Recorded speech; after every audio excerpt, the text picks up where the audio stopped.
Hey guys, we're gonna talk about straight women and their obsession with queer media today. I have a cup of coffee because I didn't sleep well last night. But let's kind of get into it. I'm very excited about this one. So, I think the relationship that straight women have with queer media is really, really weird. And I'm going to say that several more times throughout this video. I think my first, true experience with straight women that were obsessed with queer media was around the time Heartstopper came out. Of course, I'm queer. Mentioning being queer would always result in some form of hey, do you watch Heartstoppers? Or more likely, sometimes I would have girls my age that would come up to me and they would be like, do you watch Heartstopper? Like, no other preface to conversation, just I can tell you like Heartstopper. Which is a really weird and aggressive way to clock someone. But, as it goes, back then I kind of attributed since it was right after COVID, I kind of attributed the way that the Heartstopper fandom acted, to kind of leftover remnants of COVID. But now kind of going into this big thing with heated rivalry, is I'm seeing that not a lot of the core obsession has changed. The women that are still into queer shows and that are still obsessing over queer men, they're just still doing it. It's not changed in any way, and it's not certainly a byproduct of COVID, right? Of just not socially interacting. I think that it's weird to write queer shows if you're a straight woman. I think it's weird to write queer books if you're a straight woman. And I'm not saying I'm mad at them for doing that, but I hope everyone can see that when a straight author writes a queer show and then that show or writes a queer book series and then that book series makes it really big or gets picked up, it is directly it is in direct competition with actual genuine queer works. And I'm not the Game Changers book series. I can't speak on Heartstopper, but the Game Changers book series, it wasn't bad. At the core of it, it wasn't bad. But I also it just wasn't that great either. I think that it felt flat most of the time. And the issue with the reason why it felt flat was because it was written by a straight woman. And there are some things that you just can't encapsulate when you're not of that identity. I'm virtually unable to write about the things that I have not gone through because I haven't gone through them. And a good author could put themselves in those situations and figure out what those situations would be like. But the issue is that queer lives and storytelling are so vastly different from straight ones that when you, as a straight woman, write queer stories and try to tell queer stories, not only do you lack the authenticity, you also push other queer authors out of their voice and you take away their own opportunities.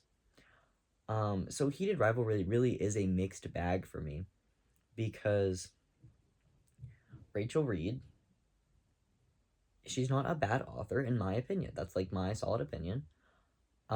She wrote a very successful book series among people, but I also am glad that she did not write the show herself. I'm glad that Jacob Tierney picked it up and that he did, the kind of fixing up, so to speak, because he is a queer man. And I felt, and for this reason, that Jacob Tierney was the person who produced the show and really handled the show.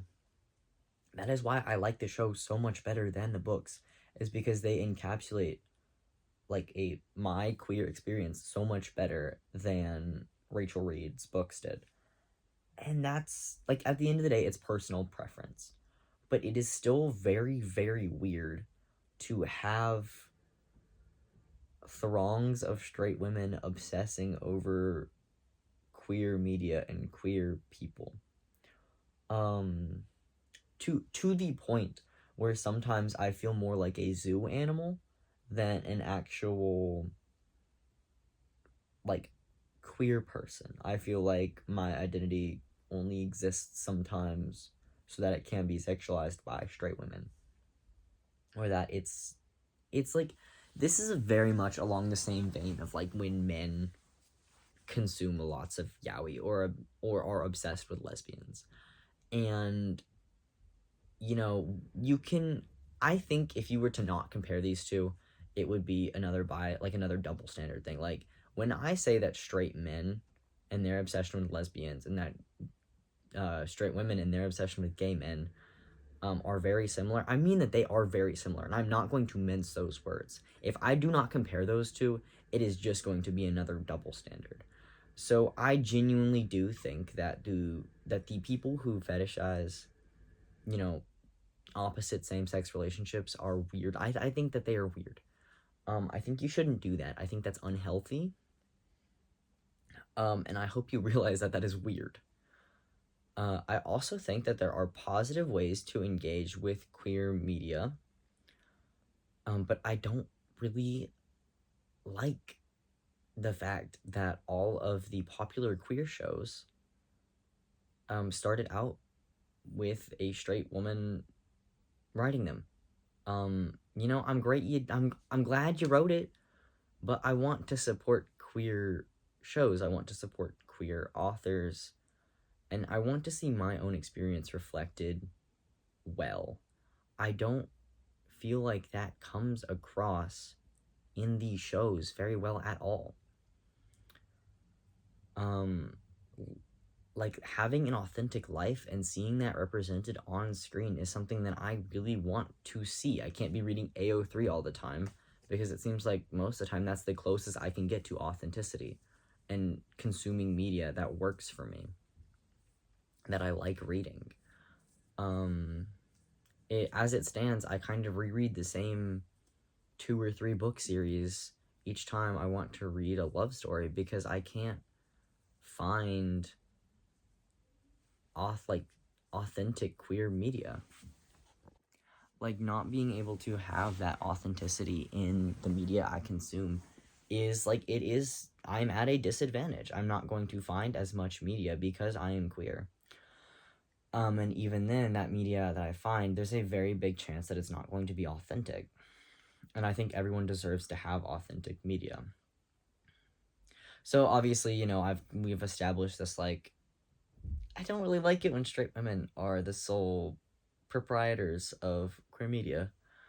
But also, I can step back and acknowledge that Heated Rivalry and Heartstopper were very incremental to kind of developing more pro LGBTQ like stances in the modern age. Like there always has to be something to promote queer love and joy in these times, and I'm glad that it's happening.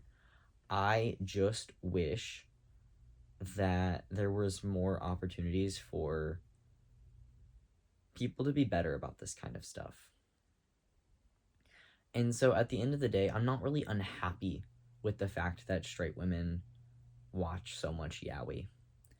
I think it's great if you like watching it or reading it, but it's still really weird to me for them to be so public about it. Like being very used to like being a queer person and then not being able to be public about my own sexuality, but then seeing straight women talk about how much they love yaoi when they haven't had to fight for the same opportunities and the same social just chances that I have had is kind of what the thesis of this is. Straight women are allowed to enjoy things in a way that I am not allowed to because they didn't have to fight for their ability to enjoy them. they don't really understand what the context of queer joy is situated in. And at the key focus, it's kind of just that.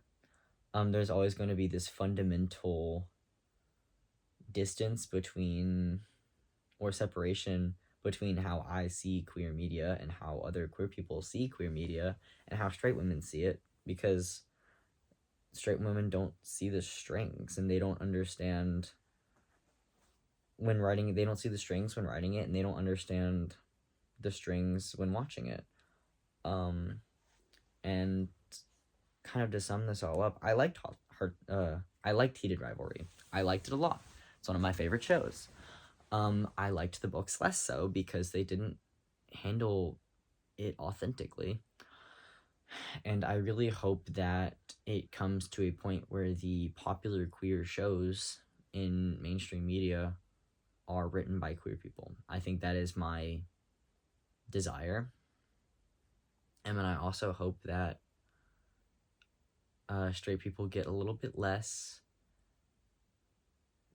like sexualizing it. I hope you kind of turn that down some, and I hope that everyone just continues to enjoy what they enjoy. There's probably a better way to talk about this if I like wrote it down and then rehashed it and went over it. But the issue is I don't want to do that. I want to have this messy kind of look at it because it is a very messy thing to look at, because at the end of the day, a lot of it is personal opinion, and not all of these behaviors, almost none of these behaviors are harmful behaviors, besides the fact that like some people get a little weird with it, and some people are taking away opportunities from queer authors and queer like media creators. And at the end of the day, you consume what you consume. I think as long as respect is given where respect is due, then everything will be okay. So that is my take on queer shows and queer media being written by straight women. As always, I love everyone. I love all of y'all. Have a good day.